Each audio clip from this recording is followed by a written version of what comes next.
Hello friend, मैं Lakshmi Kumar Elon के class में आपका स्वागत है। आज इस वीडियो में हम आपको इलेक्ट्रॉन बिंदु संरचना तथा आयनों के बनने के बारे में बताने वाले हैं। तो वीडियो का स्किप मत कीजिएगा, वीडियो को शुरू से अंत देखिएगा। तो चलिए स्टार्ट करते हैं। इलेक्ट्रॉन बिंदु संरचना किसी भी रासायनिक बंधन के बनने में परमाणु की बाह्यतम सेल या कक्षक इलेक्ट्रॉन ही भाग लेते हैं। ये संजीव इलेक्ट्रॉन कहलाते हैं। अब यहाँ आप देखिए, ये क्या है? सोडियम है। सोडियम का परमाणु क्रमांक कितना होता है? 11 होता है। इसकी पहली कक्षा में 2 इलेक्ट्रॉन होते हैं, 1 और 2। और दूसरी कक्षा में कितने रहते हैं? 8 रहते हैं। 1, 2, 3, 4, 5, 6, 7 और 8। और अंतिम कक्षा में कितने रहते हैं? तो 1 इलेक्ट्रॉन रहते हैं। 2, 8, 10, 1, 11। ये जो 1 इलेक्ट्रॉन जो हो गया अंतिम कक्षा में, ये हो जाएगा संजीव इलेक्ट्रॉन।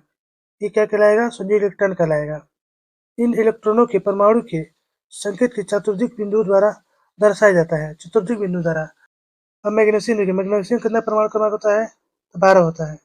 इसके अंतिम कक्षा में कितने इलेक्ट्रॉन होते हैं? तो 2 होते हैं, 1 और 2। ठीक है। उसी तरह कार्बन कितने होते हैं? तो 6 होते हैं। इसके अंतिम कक्षा में कितने इलेक्ट्रॉन होंगे? तो 4 होंगे, 1, 2, 3, 4। उसी तरह नाइट्रोजन कितने होंगे? परमाणु क्रमांक 7 होता है, तो इसके कितने होंगे? 1, 2, 3, 4, 5। ऑक्सीजन कितना होता है? 8 होता है। ठीक है, 8 होता है। इसका किससे होगा? इसका होगा 6। 1, 2, 3, 4, 5, 6। इस तरह दर्शाया जाएगा। अब यहाँ पे देखिए कुछ अणुओं की इलेक्ट्रॉन बिंदु संरचना है। यहाँ पे क्या है? हाइड्रोजन अणु। हाइड्रोजन का परमाणु क्रमांक कितना होता है? 1 होता है। उसे अपना अष्टक पूरा करने के लिए कितने इलेक्ट्रॉन चाहिए? 1 इलेक्ट्रॉन चाहिए। तो दोनों हाइड्रोजन मिलकर एक एक इलेक्ट्रॉन को साझा करके अपना अष्टक पूरा कर लेंगे। उसी तरह होता है क्लोरीन अणु। क्लोरीन अणु का अंतिम कक्षा में कितने इलेक्ट्रॉन होते हैं? तो 7 होते हैं। उसे अपना अष्टक पूरा करने के लिए 1 इलेक्ट्रॉन की आवश्यकता होती है। अब यहाँ पे देखिए, ये क्या है? Chlorine Cl। 1, 2, 3, 4, 5, 6, 7। ठीक है। अब यहाँ पे भी एक क्लोरीन रहेगा। ठीक है। इसका भी 1, 2, 3, 4, 5, 6, 7। ठीक है। अब इसे 2 इलेक्ट्रॉन साझा करके अपना अष्टक पूरा करेगा। ये भी इसे 2 इलेक्ट्रॉन लेके अपना साझा पूरा करेगा। ठीक है।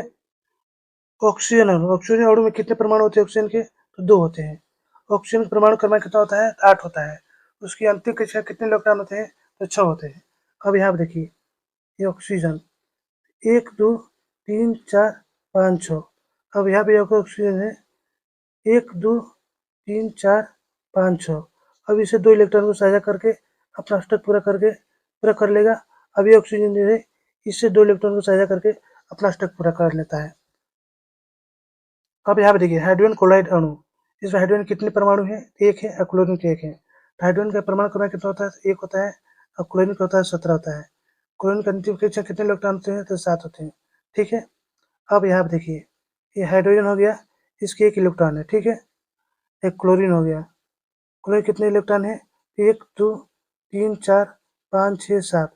इसकी अंतिम कक्षा में 7 इलेक्ट्रॉन है, इसलिए 1 इलेक्ट्रॉन उसको साझा करके अपने अष्टक पूरा कर लेगा। ये जो हाइड्रोजन है इससे 1 इलेक्ट्रॉन लेकर अपना अष्टक पूरा कर लेता है।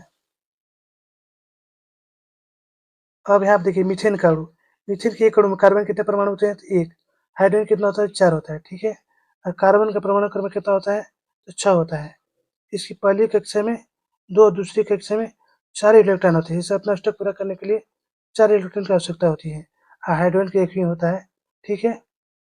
अब यहाँ पे देखिए, ये कार्बन हो गया, इसकी अंतिम कक्षा में कितने इलेक्ट्रॉन है? तो 4 है। 1, 2, 3, 4। यहाँ पर हाइड्रोजन है, हाइड्रोजन कितना चाहिए? 1 चाहिए, 1। यहाँ पे एक हाइड्रोजन 1, यहाँ पे एक हाइड्रोजन 1, यहाँ पे एक हाइड्रोजन 1।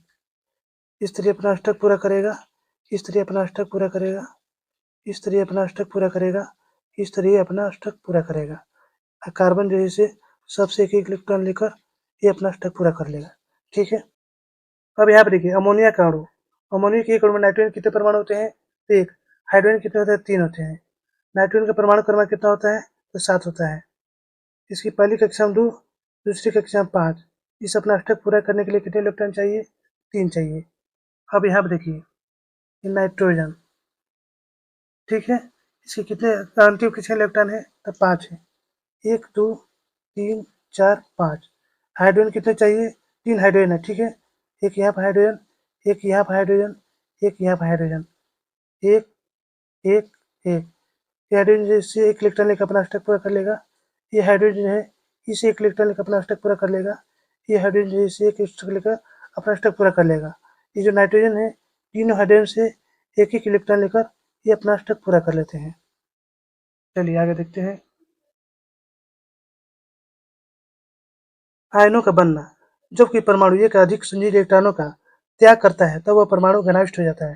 जब कोई परमाणु अपना इलेक्ट्रॉन दूसरे परमाणु को जब देता है तो क्या होता है, वो घनाविष्ट हो जाता है। इसके विपरीत जब परमाणु इलेक्ट्रॉन प्राप्त करता है तो वह ऋणाविष्ट हो जाता है।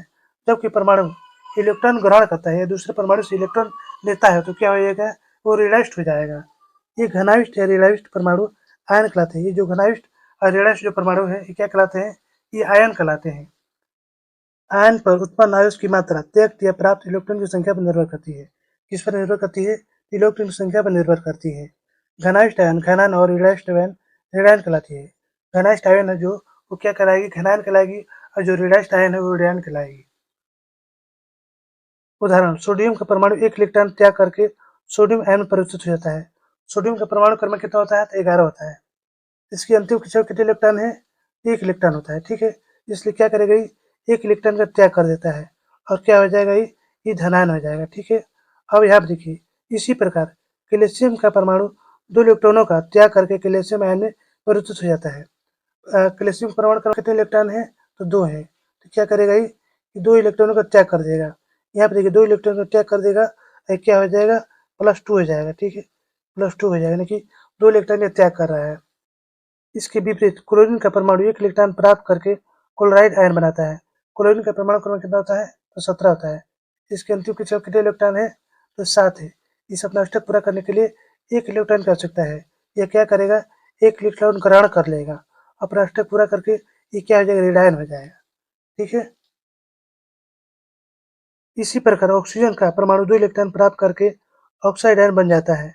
अब देखिए, ऑक्सीजन का परमाणु क्रमांक कितना होता है, 8 होता है। इसकी पहली कक्षा में 2 और दूसरी कक्षा में 6 इलेक्ट्रॉन है। इसे अपना अष्टक पूरा करने के लिए 2 इलेक्ट्रॉन चाहिए, क्या है, 2 चाहिए, ठीक है। अब यहाँ पर देखिए, ये जो 2 इलेक्ट्रॉन ग्रहण कर लेता है ऑक्सीजन, यहाँ पर क्या हो जाएगा, रेडायन हो जाएगा, -2 हो जाएगा। ये क्या हो जाएगा, रेडायन हो जाएगा। सोडियम और कैल्शियम आयन जो है वो धनायन हो जाएंगे, और कैल्शियम एवं ऑक्सीजन जो है ये क्या है, रेडायन है। तो दोस्तों, यहीं पर हमारा वीडियो समाप्त होता है।